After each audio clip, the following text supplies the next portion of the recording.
오늘 주님을 붙잡아야 합니다라는 제목으로 함께 하나님의 말씀을 나누도록 하겠습니다. 오늘 읽은 말씀 이 히브리서 3장 7절에서 19절의 내용을 보면 처음과 그리고 끝부분에서 조금 독특하고 공통된 점을 한 가지 발견할 수 있습니다. 7절에서 11절까지의 기록된 내용이 뒤에 있는 15절에서 19절 가면 비슷한데 조금 다른 내용으로 동일하게 한 번 더 기록이 되어져 있습니다. 그리고 그 내용 안에는 과거 이스라엘 백성이 광야에서 하나님 앞에 순종하지 못하여서 심판받은 끔찍한 그 내용에 대해 다루고 있습니다. 이렇게 성경에 기록된 많은 선조들의 이야기를 보면 우리가 그 기록들을 보면서 그들이 하나님 앞에 어떠한 신앙을 고백했는지 정확히 발견할 수 있습니다. 그리고 이렇게 기록된 과거의 기록들을 보며 우리는 우리 자신도 스스로 점검하며 돌아볼 수 있습니다. 과거 하나님의 백성들은 이렇게 하나님 앞에 바른 믿음을 고백하였는데, 혹은 이렇게 하나님 앞에 바른 믿음을 고백하지 못했는데, 우리는 이 모습을 우리의 좋은 본보기로 혹은 반면교사 삼아서 하나님 앞에 바른 믿음을 고백해야 되겠다라는 그러한 교훈점들을 발견할 수가 있는 것이지요.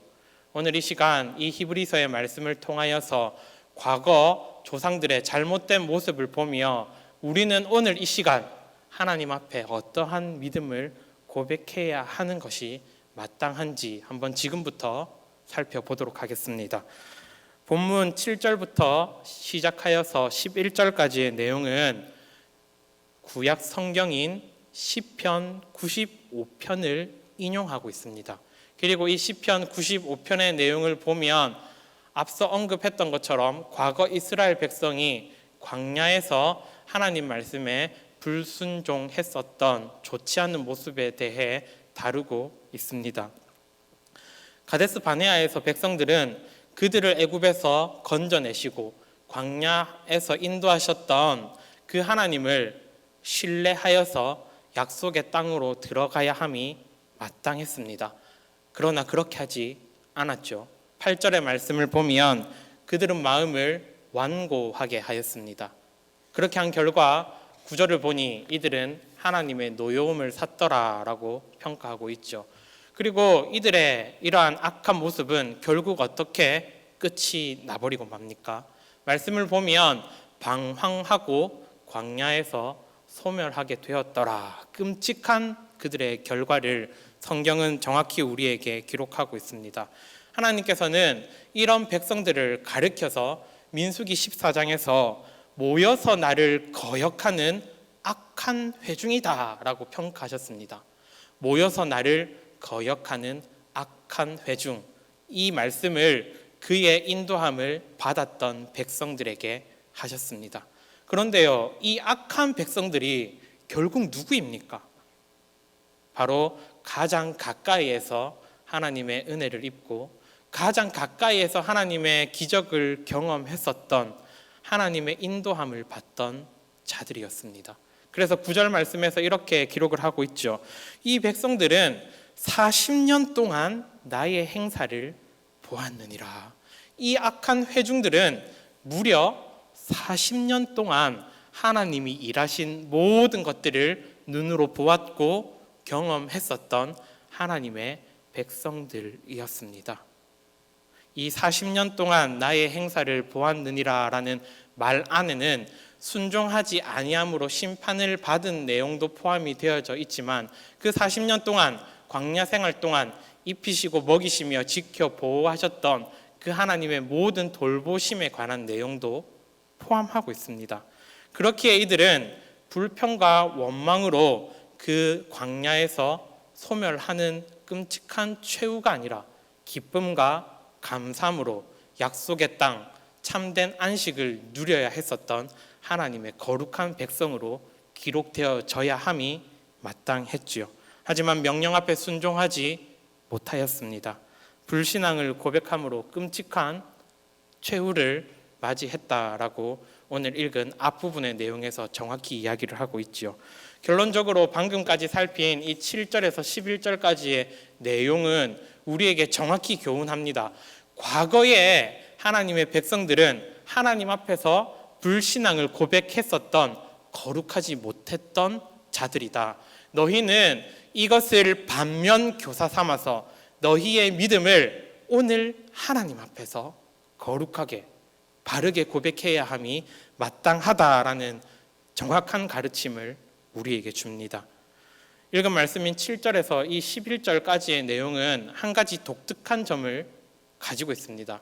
이 7절에서 11절 그리고 뒤에 있는 15절에서 19절의 말씀은 시편 95편을 인용하고 있습니다. 시편 95편은 민수기 14장의 내용과도 일맥상통합니다. 다시 말해서 히브리서 기자가 오늘 이 본문을 기록할 때 굳이 시편 95편을 인용하지 않고 역사서인 민수기 14장을 인용했을 수도 있습니다. 그 민수기 14장을 인용했다면 보다 역사적으로 더 정확하고 객관적으로 내용을 인용을 할 수도 있었겠죠. 하지만 민수기를 인용하지 않고 시편, 시가서인 이 시편의 말씀을 왜 인용하였을까요?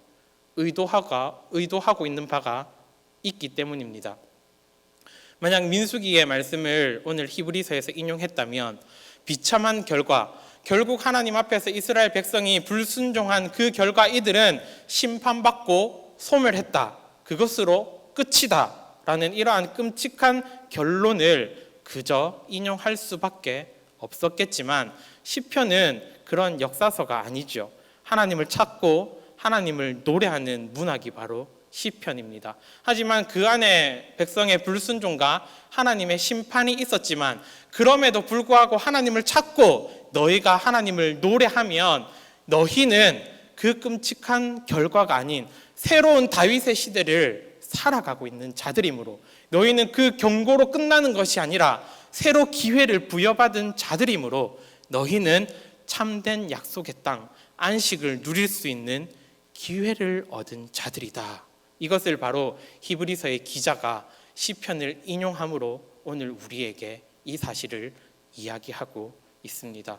우리는 과거의 잘못된 선조들의 이 악했던 모습을 보면서 슬퍼하고 안타까워하지만 그것을 반면교사 삼아 나는 오늘 하나님을 찾겠노라.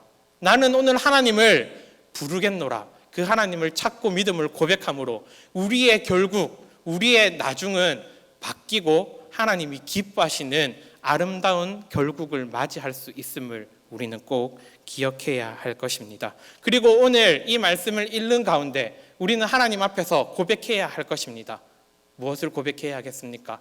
우리가 어떠한 길을 걸어가고 어떠한 고백을 하나님께 드려야 할지 두 가지 선택이 있겠지요.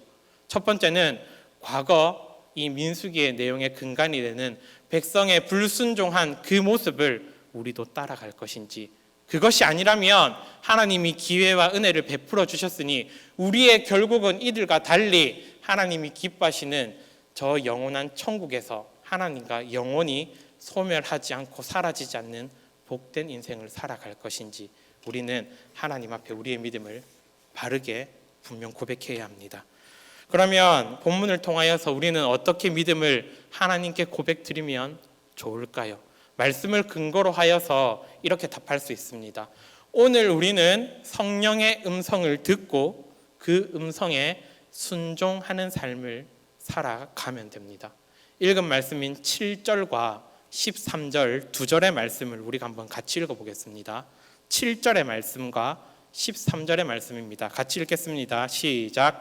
그러므로 성령이 이르신 바와 같이 오늘 너희가 그의 음성을 듣거든. 13절입니다. 오직 오늘이라 일컫는 동안에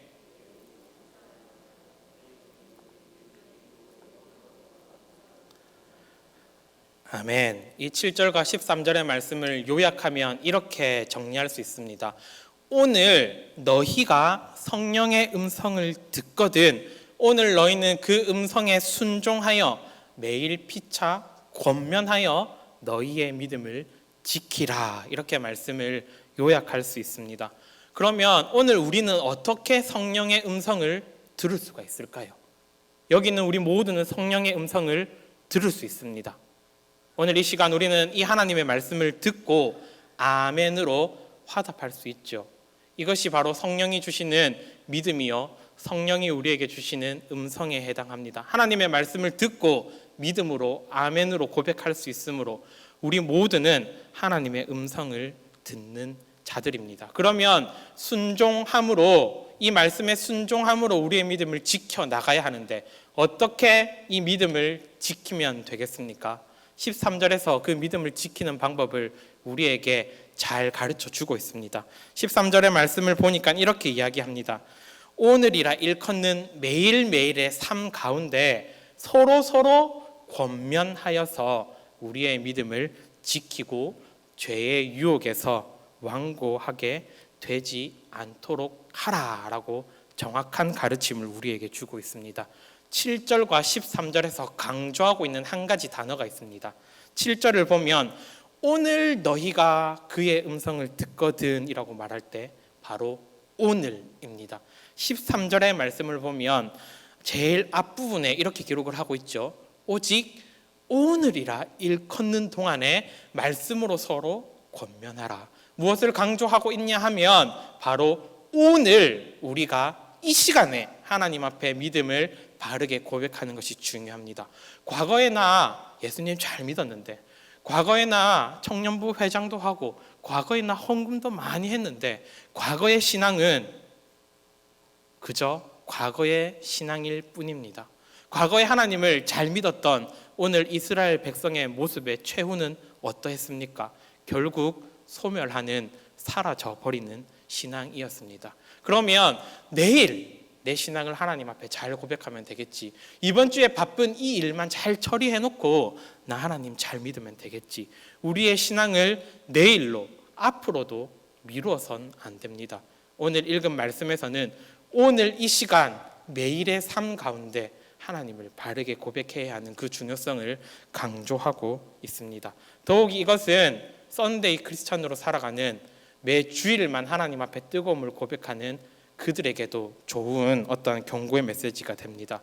오늘 이 시간이 지나면 한 주의 삶을 우리는 세상 가운데 살아갈 것인데 어떤 삶을 성도님들 살아가시겠습니까? 매일의 삶 가운데에서도 교회의 이 자리가 아니라 할지라도 그 자리에서 우리가 처한 그 환경에서 우리는 하나님을 고백하는 신앙인답게 삶을 살아가야 합니다.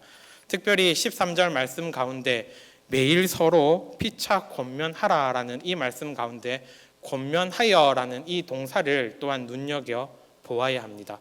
권면하다라는 이 동사는 현재형으로 사용이 되어져 있고 또한 명령형으로 사용이 되어져 있습니다.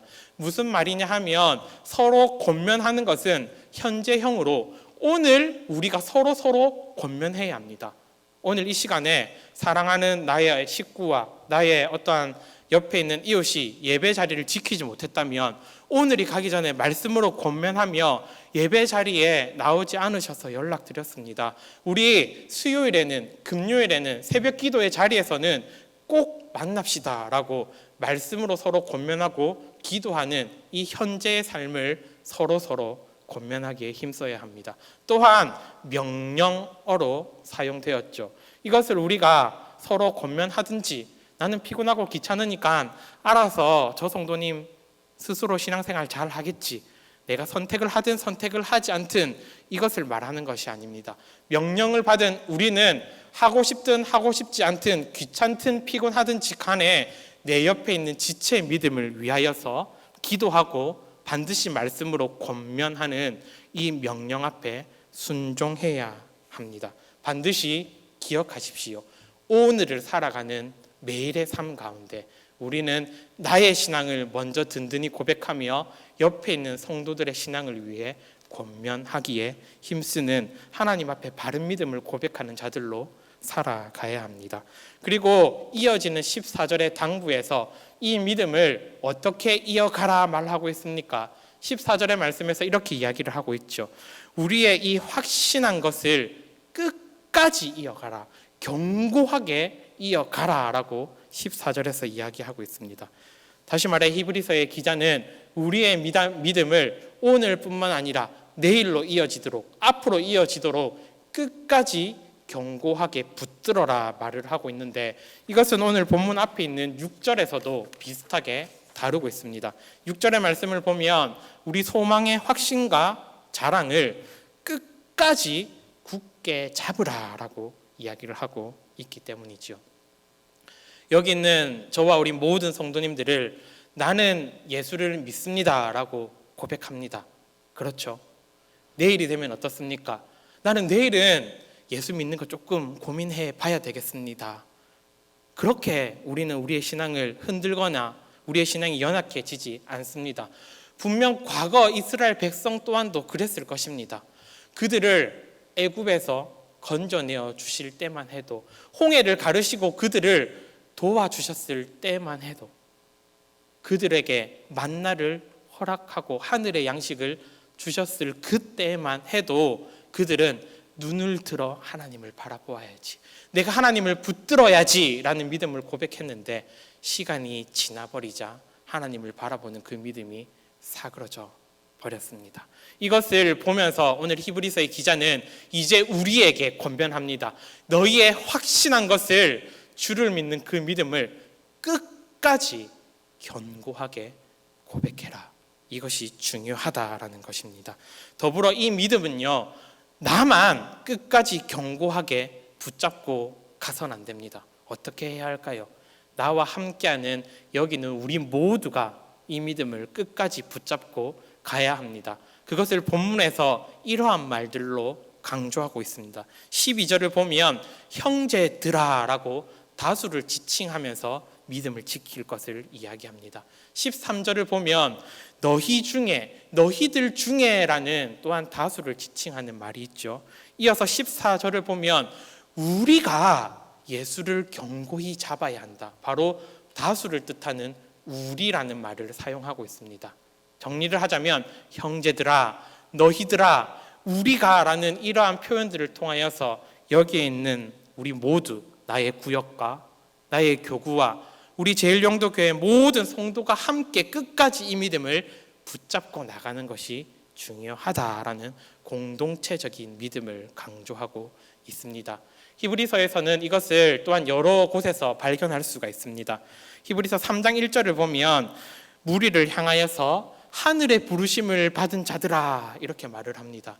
또한 6장 4절을 보면 함께 성령에 참여한 자들아 이렇게 이야기를 하고 있고, 오늘 본문 앞에 있는 3장 6절의 말씀을 보면 우리는 그의 집이다 라고 말을 할 때 이 그의 집이라는 말은 가족이라는 말을 내포하고 있습니다. 여기에 있는 우리 모두는 제일용도교회 가족들입니다. 우리 가족들은 모두 함께 하늘의 부르심을 입은 자들이요 성령에 참여한 자들입니다. 이 우리의 참여함이, 우리의 함께함이 시간이 지나면 지날수록 더욱더 굳건해지고 끝까지 주님 앞에 든든히 고백되어지는 믿음이 되기를 우리 주님의 이름으로 축원합니다. 이제 마지막 부분에 해당하는 15절부터 19절의 내용을 살펴보도록 하겠습니다. 제가 오늘 제일 처음 말씀을 시작할 때 오늘 본문이 조금 독특하게 기록이 되어져 있다 말씀드렸죠. 지금부터 살펴볼 15절에서 19절의 내용은 앞서 인용되었던 시편 95편의 내용을 끝에 와서 조금 다른 내용으로 말을 조금씩 바꾸어서 또 한 번 이야기하고 있습니다. 왜 굳이 앞에서 한 번만 말해도 되는데 뒤에서 또 한 번 이야기를 할까요? 뒤에서 한 번 더 강조하는 중요한 핵심이 있습니다. 이제부터 살펴볼 이 뒷부분은 너희가 하나님을 바르게 고백하지 않으면 너희의 미래 또한도 과거 그들과 별반 다르지 않을 거다. 이제 우리의 미래를 경고하고 있는 중요한 부분에 해당합니다. 우리가 하나님 앞에 바른 믿음을 고백해야지만 우리의 미래는 다를 수 있다라는 것을 히브리서의 기자가 지금 경고하며 우리에게 다시 말해 다른 기회를 제공하고 있다라는 것입니다. 히브리서의 기자는 이 뒷부분을 통하여서 이제 우리에게 직접적으로 사실 묻고 있습니다. 너희는 성령의 음성을 듣고 있는 너희는 마음을 혹시 완고하게 하고 있지는 않느냐? 너희는 하나님께 노여움을 사고 있지는 않느냐? 너희는 하나님에게서 떨어지는 삶을 살아가고 있지는 않느냐? 그러한 경고를 우리에게 주며 우리의 신앙을 하나님 앞에 바르게 고백하기를 지금 경고합니다. 먼저 15절을 보겠습니다. 너희가 그의 음성을 듣거든 너희의 마음을 완고하게 하지 말라. 이것은 12절과 13절의 내용을 정리하는 부분인 동시에 이러한 당부를 지킬 것을 또 한 번 거듭 강조하고 있습니다. 12절과 13절을 보면 악한 마음으로 하나님에게서 떨어지지 않도록 조심하라라고 말을 했고, 하나님에게서 떨어지지 아니하도록 악한 마음을 품지 않기 위하여서 우리는 늘 부지런히 성령의 음성을 듣고 말씀에 순종하는 삶을 살아가야 하는 것입니다. 우리 중에 누구도 죄의 유혹에 넘어가지 않도록 매일 피차 권면하며 서로의 믿음을 지켜주어야 하는 것입니다. 이렇게 삶을 살아가는 것이야말로 하나님의 말씀을 두려움으로 경고로 받고 우리의 신앙을 점검하며 우리는 오늘 하나님 앞에 바른 믿음을 고백하겠습니다 라는 이러한 고백이야말로 주님을 아는 자가 순종하는 바른 방법에 해당하기 때문입니다. 16절에서 18절의 말씀을 보면 어떠한 자가 믿음을 저버렸는지 한 번 더 이야기해 주고 있습니다. 16절을 보십시오. 모세를 따라서 애굽에서 나온 자들이 결국 불순종했습니다. 17절을 보십시오. 40년 동안 광야에서 방황하였고 결국 그 광야에 엎드려진 자들이 불순종하였습니다. 18절 보면 그의 안식에 들어가지 못한 그 자들이, 순종하지 못한 자들이 결국 믿음을 저버린 자들이었습니다. 말씀을 이렇게 바꾸어 볼 수 있겠지요.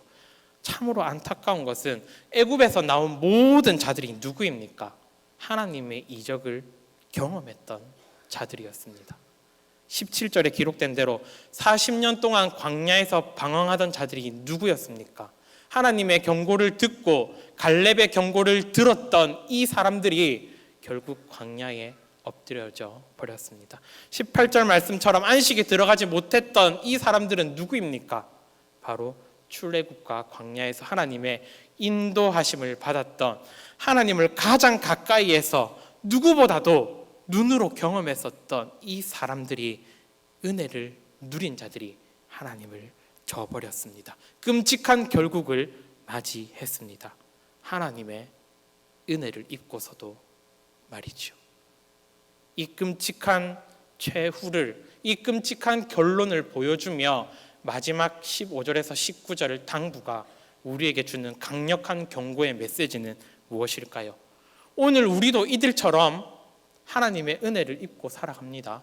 오늘 우리도 이들처럼 하나님의 인도하심을 받고 살아갑니다. 우리는 믿음을 저버리면 되겠습니까? 우리는 광야에 엎드려진 것처럼 저 천국 땅을 밟지 못하고 들어가지 못하면 되겠습니까? 하나님을 경노하게 하는 자로 살아가서는 되겠습니까? 아니겠지요. 그의 참된 주실 안식을 바라보며 약속을 사모하며 우리는 하나님을 기쁘시게 하는 자답게, 주의 백성답게 반드시 살아가야 합니다. 이 말씀이 주는 경고를 통하여서 우리 스스로의 모습을 반드시 점검해야 합니다. 혹 이 말씀을 내가 오늘 받고 알고 있음에도 불구하고 과거 백성들처럼 하나님 앞에 혹시 뜨뜻미지근한 믿음을 고백하고 있다면, 혹시 하나님을 언짢게 하는 모습들이 우리의 믿음 가운데 있다면 경고를 통해 다시 한번 은혜를 베푸시고 기회를 주시는 그 하나님 앞에 회개해야 합니다. 하나님, 주의 말씀을 알고서도 내가 순종하지 못했습니다. 하나님, 주의 음성을 듣고서도 믿음을 경고히 고백하지 못했습니다. 나를 불쌍히 여겨 주옵소서. 회개하고 우리의 마음을 주께로 다시 돌이켜야 함이 마땅합니다. 오늘 과거 백성의 실패를 기억하며 그리고 본문 끝부분을 통하여서 미래를 경고하는 이 메시지를 우리의 가슴에 새기고, 나는 오늘 이 시간, 오늘을 살아가는 동안 주님 앞에 바른 믿음을 고백하겠노라.